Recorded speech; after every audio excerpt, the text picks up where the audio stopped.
తర్వాత ఏంటంటే ఏమైనా పనుల కోసం ఉంటే శివంతో ఫైట్ చేయండి. ఈ 2 నెలల బట్టికి శివన్ ప్రశాంతంగా ఎలక్షన్ చేసుకుని వాళ్ళందరూ కూడా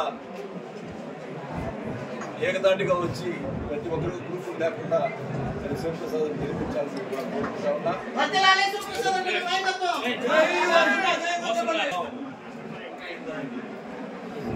జగన్మోహన్ రెడ్డి గారు సీఎం కావాలంటే ప్రతి ఒక్కరు కూడా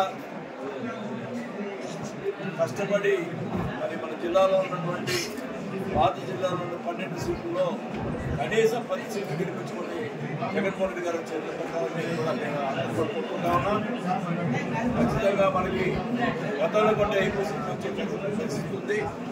అందరూ ఒకటే చెప్తున్నాం. అందరూ కూడా ఈరోజు జగన్మోహన్ రెడ్డి గారు ఇచ్చినటువంటి సంక్షేమ పథకాలు అందరూ కూడా కింద ఉన్నటువంటి క్యాడర్ అందరూ కూడా ఇష్టపడతా ఉన్నారు.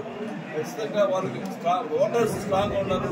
మీరు ఆ ఓటర్లు అందరూ కూడా చేర్చి ఓట్లు వేసేదాని కోసం కృషి చేయాలని చెప్పి కూడా కోరుకుంటా ఉన్నారు. మరి ఖచ్చితంగా కూడా ఒంగోలు పార్లమెంట్లో 7 సీట్లు గెలుస్తున్నామని చెప్పి కూడా తెలియజేసుకుంటూ జగన్మోహన్ రెడ్డి గారి నాయకత్వంలో మళ్ళా కూడా వైఎస్ఆర్ కాంగ్రెస్ పార్టీ మళ్ళా కూడా ఫామ్ అవుతుందని కూడా తెలియజేసుకుంటూ ఉన్నాం. మరి ఏమాత్రం ఇబ్బంది లేకుండా